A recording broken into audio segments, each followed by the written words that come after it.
Cleanup time. That's what we're talking about. And this is not a proponent for a church work day where we need to get together and clean the church.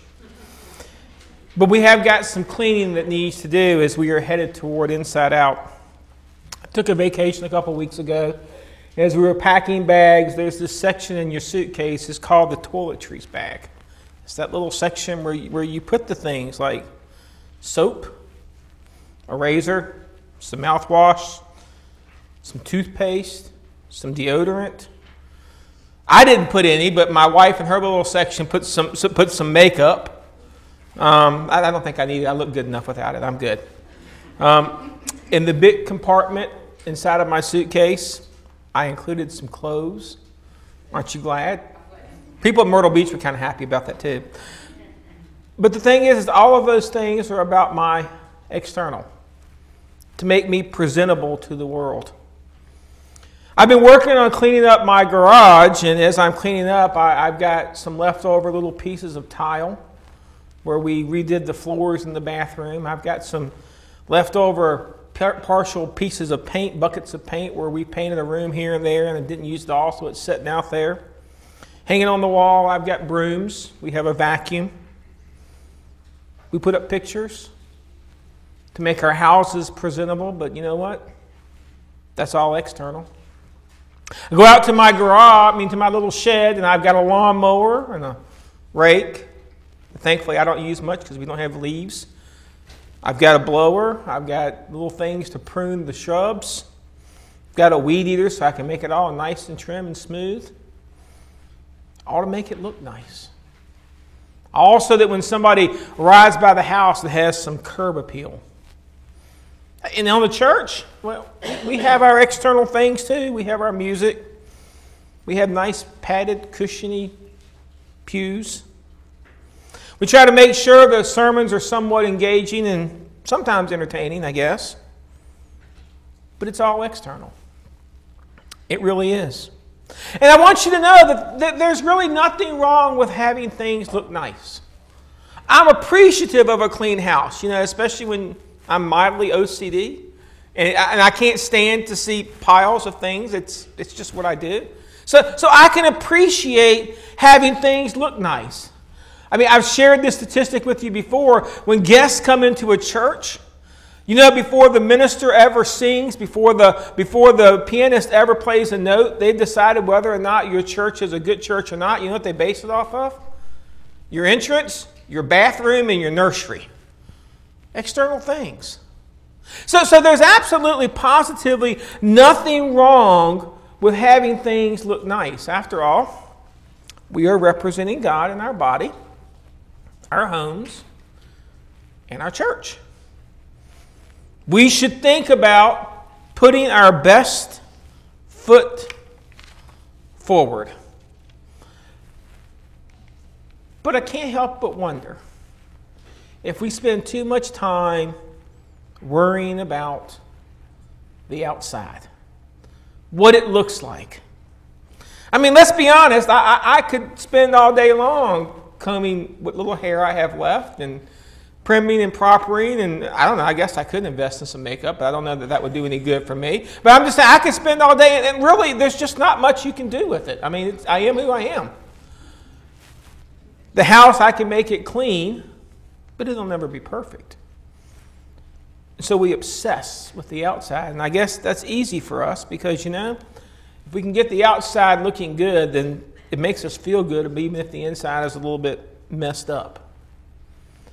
But I think we need to consider the fact that, in 1 Peter chapter 1, verse 24, he tells us, "For all people are like grass, and their glory is like the flowers of the field. The grass withers and the flowers fall."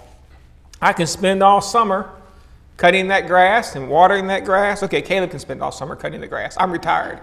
Cutting the grass, and we can water the grass, and we can trim around the edges, and I can prune those bushes. But you know what's going to happen come wintertime? It's going to be brown.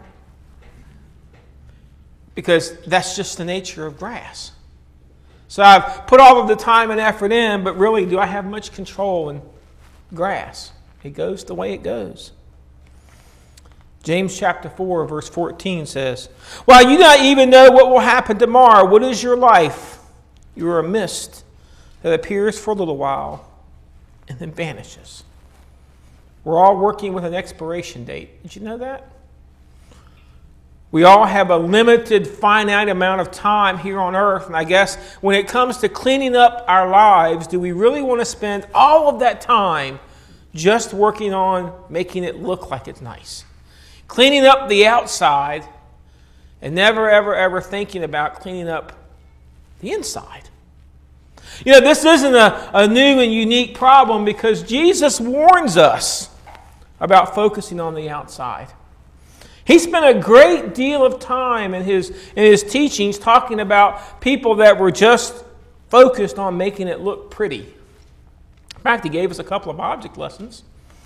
In Matthew chapter 23, verses 25 through 26, it says, "Woe to you, teachers of the law, Pharisees, you hypocrites!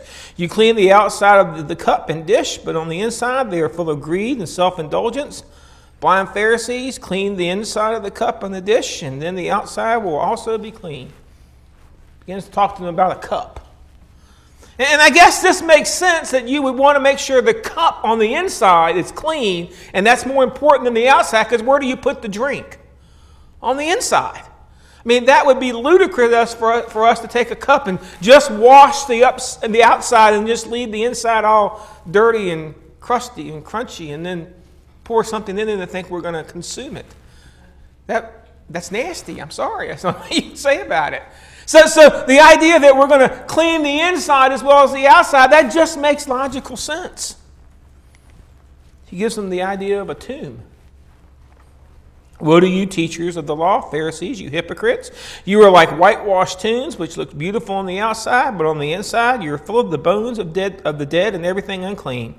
In the same way, on the outside you appear to people as righteous, but on the inside you are full of hypocrisy and wickedness."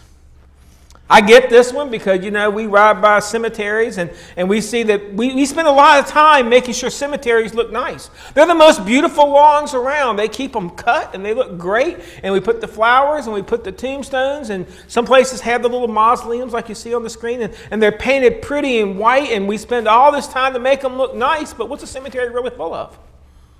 Dead people.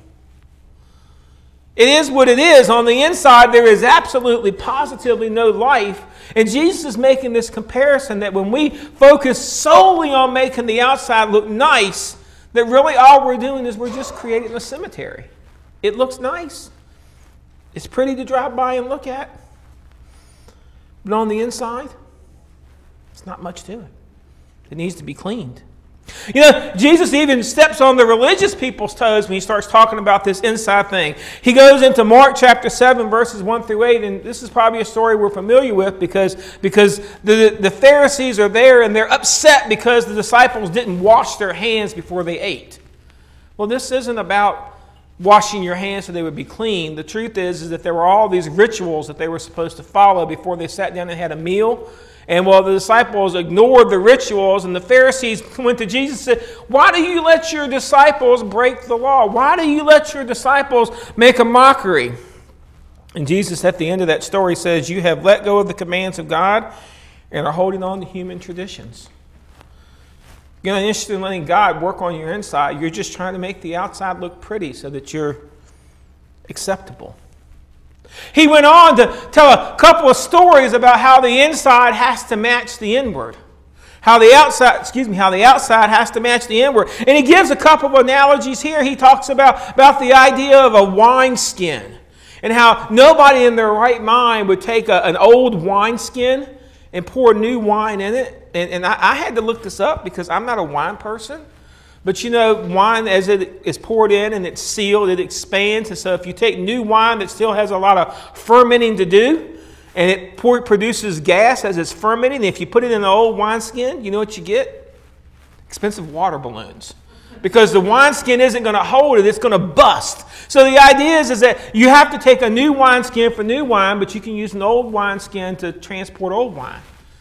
The good news is he gave us a better analogy, one that I do understand, and that is a patch. Now, for those that still wear your jeans wholly, you maybe don't know what a patch is, but a patch is when you used to make a hole in the jeans, they used to patch it. And they take this other little piece of fabric and they put it over it, and nowadays we iron it, but at one point it was sewn on. And Jesus makes the analogy that nobody in their right mind would take a piece of clothing that has a hole in it and patch it with a brand new piece of fabric. Why? Well, because the old clothes have been shrunk already and the new one hasn't. And so if you patch it perfectly and then you wash it and you dry it, the patch is going to shrink and it's going to pull away. See, there's this idea that what's on the inside has to match what's on the outside. It's just the way it has to work. We know that God has always been more interested than the inside, on the inside than the out. When he first picked the king, not when Israel said, give us a king like all the other nations. He said, when he first picked the king, this is what he told the prophet Samuel. But the Lord said to Samuel, do not consider his appearance or his look. Do not consider his appearance or his height, for I have rejected him. That would be Eliab. The Lord does not look on the things that people look at. People look at the outward appearance, but the Lord looks at the heart. And here's what we need to take from all of these little things is that we can make it look as pretty as we want. We can have the world's best worship service. Man, we could hire an orchestra quality band and bring them in here. You could actually have a minister that really preaches great sermons and you could bring him in and it could all look really great on the outside, but God's interested in what's it doing to your life. How is it changing you on the inside? Are you still just the same old person that you were? Have you sat here day after day, year after year, month after month? You just sat here and your heart's just, it is what it is. But we just keep painting and we just keep working on it. And you see, the reality is that we got to figure out how to do this a little bit different. We've been calling this Inside Out, the worship service next week. And going into it, I wanted to kind of do some things about talking what it means to really go inside out. And well, it's time that we figure out how we're going to clean up the inside. Our outside looks pretty good, I got to tell you. It's a nice facility. It looks really good. And as I look out, we're kind of a handsome congregation. Y'all look a lot better than your minister. But, you know, we got to work on our inside a little bit. And so I want you to, if you have your copy of God's Word, turn to the book of Ezekiel. This is Old Testament.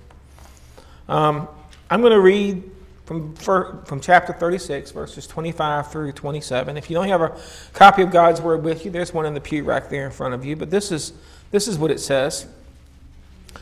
I will sprinkle clean water on you, and you will be clean. I will cleanse you from all impurities and from all your idols. Remember last week we spent the entire service talking about dealing with idols and how Paul walked into that temple of the unknown God and he was looking at all the idols around. And idols really represent the sin that's in our life, the things that we're focused on rather than God. So he says, I'm going to clean you from all your idols. I will give you a new heart and put a new spirit in you. I will remove from you your heart of stone and give you a heart of flesh. And I will put my spirit in you and move you to follow my decrees and be careful to keep my laws. There's a lot in those three little verses as to what it means to look on the inside of my life and begin to clean it up. Let the little robots come in and sweep things away and put things in the right place and put them in the drawer and fold up the clothes and all that kind of stuff. Those are kind of the things that have to happen on the inside of our life. So I want to kind of follow the logical progression of how Ezekiel said God says we need to clean things up. And the first thing he says is we must be cleansed. We sang that song earlier, Are You Washed in the Blood of the Lamb? You know, we're familiar with a story in chapter 6 of John where Peter, and this is the one where Jesus has been washing the disciples' feet and he's going from person to person and washing the feet, and he comes to Peter and he begins to wash Peter's feet, and Peter's like, I don't think so, God. I don't think so, Jesus. You are the master. I am not, and so I'm not going to let you do this. And Jesus looks at Peter and says, but if you don't let me wash you, then you can have no part of me. Well, then Peter says, well, then I tell you what, just give me a bath. Don't just clean my feet. Let's go from head to toe. And Jesus is like, well, you kind of missed the point. Peter, this is a cleansing that isn't just about washing your feet or washing the outside. I'm interested in washing your inside. You know, when we follow Christ in baptism, we are given a symbolic washing away of sins. You know how it goes. You get into the baptistry and they dunk you under the water, and we are symbolically washing away sins. We are dedicating our lives to following Christ. But you know, that's a symbolic washing. In Hebrews chapter 9, verse 14, this is what it really means to be cleansed. This is why baptism is important. How much more then will the blood of Christ, who through the eternal Spirit offered himself unblemished to God, cleanse our consciences from acts that lead to death, so that we may serve the living God? You see, the reason baptism is important isn't because you get wet. Baptism is important because you are identifying yourself with the sacrifice that Christ made on the cross. You are identifying yourself with the death, burial, and resurrection with who Jesus is, and it is that blood that washes the inside clean. Another old hymn that we sing is, "What can wash away my sins?" There you go. What can make me whole again? By the way, I had to actually look it up, make sure I did the words correctly, but I kind of knew that one already. But you understand the idea here is that if we're going to be clean, the first thing you're going to have to do is you're going to have to establish a relationship with Christ. Otherwise, it doesn't work. You can do all the religious things you want. You won't be clean. That's not how it's going to work. And then something else happens, and I appreciate the song that Monica's saying, that our heart must change. Now, I want to tell you, most people don't have a huge problem with establishing the relationship with Christ. We can get to the point in a church where we understand that we have committed a sin. We understand that we cannot earn salvation. We understand that we need Jesus. We understand what it means to accept Christ. And we can do that, but then we have the hard time with what it means to change my heart. And while Ezekiel, as he's delivering this message to the Israelites, he makes a contrast on what it means to change your heart. She says you have to remove your heart of stone. Now, that sounds awful, because you know what stone is, right? Stone is hard. It is. Stone is like, he's talking about a hard, like a granite rock. And he says, we have to remove that heart that you have that's hard. Stone is inflexible, isn't it? Stone is not alive. You know, stone is completely reactive to the environment it's in. If you put a stone outside on a hot day, what is the stone? Hot. If I put a stone out on a cold day, what is the stone? It's cold. Because it's completely reactive to the environment around it. And this is kind of how our hearts get. We begin to become a little hardened at times. And we become reactive to the world around us. And Jesus says, Ezekiel says, you know what? That hard heart, Israel, if you're going to have this cleansed relationship with God, we're going to have to take it out. We can't do just a little fix on it. This isn't just a remodel project. This is a reconstruction project, and we're going to have to remove that heart of stone. And if you're going to remove a heart of stone, you have to understand how you got the heart of stone to start with. That's not hard. We can just look in Exodus chapter 7, verse 13. The Pharaoh's heart became hard, and he would not listen to them, just as the Lord had said. You begin to get a hard heart when you begin to stop listening to what's going on around you. You begin to get a hard heart when you're not interested in listening to how your life needs to change. Your heart becomes hard when your ears become closed to what God is trying to say to your life. I think a lot of the world has stopped listening. Sometimes I think a lot of the church has stopped listening. I found out when we went away this summer to the convention that Ezekiel was the prophet that was given the job. And when he was given his job, he said, God told Ezekiel, hey, look, by the way, I want to let you know, you're going to preach all these messages and nobody's going to listen to you because their hearts are just too hard. They're not interested in listening to you anymore. But just so you know, they're not a knock on you, Ezekiel. They're just not interested in listening to me. See, that's how we get hard. We begin to stop listening to what God is asking us to do. We just think we have all of the answers. There's another symptom that sends us to a hard heart, and that is arrogance and pride. Daniel chapter 5, verse 20 says, "But when his heart became arrogant and hardened with pride, he was disposed from his royal throne and stripped of his glory." An arrogant person is a person that, well, they just think they got all the answers.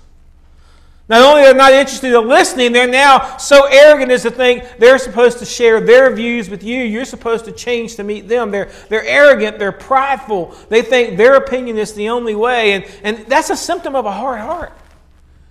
If you're completely inflexible with what you're doing, and it's got to be a certain way, and God says, you know what? What's going to happen is, it says he was stripped of his throne. He was taken from his glory. A hard heart is unresponsive. A hard heart comes from a lack of understanding. According to Ephesians chapter 4:18, they darkened in their understanding and separated their life of God because of their ignorance that is in them due to the hardening of their hearts. So if we're going to unharden our hearts, we're going to have to learn to listen. We're going to have to learn to not be full of arrogance and pride, but full of humility. We're going to have to get some understanding.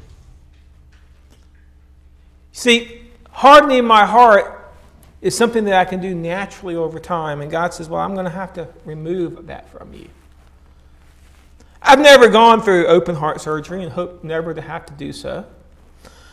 But I did know a gentleman, his name was Jimmy Harlow, that had to have a heart transplant. He was a gentleman that struggled greatly with heart disease, and eventually they found him a match, and they took him to a hospital, and they took out the old heart, and they put in a new heart just so this man could live, and that's an amazing thing. Well, that's what God's talking about here. See, because he wants to take out that old, hardened heart that's not responsive to what God wants to do, and he says, you know what? I want to put in a heart of flesh. Now, a heart of flesh, we're familiar with this. And trust me, I thought about one time about having an object lesson, having a stone over here and having the heart of flesh over there. And decided that probably wasn't a good thing for church. So I decided just to kind of let you get the idea. You know what a heart of flesh is, right? It's made of tissue. It's soft. But even a heart of flesh, it has to be living and beating to be of any good to you. It has to be ever-changing. It has to be able to move the blood. It has to be there. It has to be living. And God says, you know what? I want to take out that old, cold, dead heart that's become hard and calloused from your old life. And I want to put into you this brand new heart of flesh that's living and beating and thumping and doing all the things it should be doing, and it's bringing you closer to me. That's the kind of heart that I want you to have. Not just physically, but spiritually. God says, I want to give you a heart that beats for me. God says, I want to give you a new spirit. I don't want you to take the spirit with you that came from that old, cold, dead attitude and try to live with this new heart the old way that you used to live. I want to give you a new spirit, a new focus, a new direction. I want you to follow me the way that you were intended to follow me. That's why I want to change the inside, is what God says. God says, I want to give you a heart that's going to guide you to follow God's decrees. Not that you're living in God's word because you're interested in making it look better. You want everybody to think you've got the answers. You want everybody to think you've got the solution. You want everybody to think there are no problems in your life. You want to put on the smiley, happy face and come to church and then go home and struggle. God says, that's not what I'm after. I'm after putting this heart in you that begins to live and beat and follow me and begins to live in my spirit, and we begin to talk back and forth, and you're following my decrees not because it's some obligation to you, not because you're trying to make the outside look good. You're following my decrees because your inside is in love with me. That's what God wants to do to our lives. And I got to tell you, that's a little bit scary. Because, you know, to have a heart transplant, Jimmy Harlow, who has gone on to be with the Lord, had no problem with every now and then, if you asked him, he'd unbutton his shirt. And guess what was right there where his heart is a great big scar.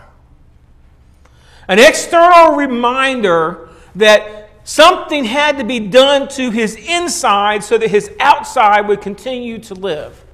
They had to cut him open and open up the rib cage and pull out that old heart that wasn't going to sustain his life and put a brand new one in. And while he lived his life many years after that heart transplant, he had a constant reminder of what had to be done for him to have that new chance. See, it's cleanup time. It's time for us not necessarily to run around the church and try to make it look nice and presentable, and not necessarily to put something on the outside to make it look good. God said it is time for us to clean up our act on the inside. Allow God to move in, and allow God to begin to work, and allow God to take up residence in your life and begin to work on the inside of your life. And there's going to be some scarring from that. After all, it caused a couple of other scars. One in each hand, one in the feet, one in the side. There were some reminders to Jesus about what price he had to pay to try to give you a new heart and a new way of life. But here's what you need to know about this cleanup time.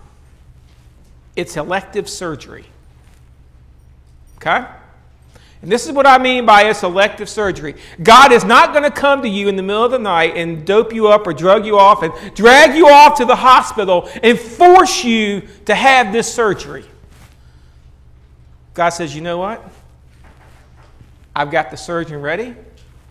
I've got the operating room all cleaned and prepped. But you've got to decide to show up. You've got to go and offer God your heart of stone in exchange for a heart of flesh. It's your decision. Nobody else can do it for you.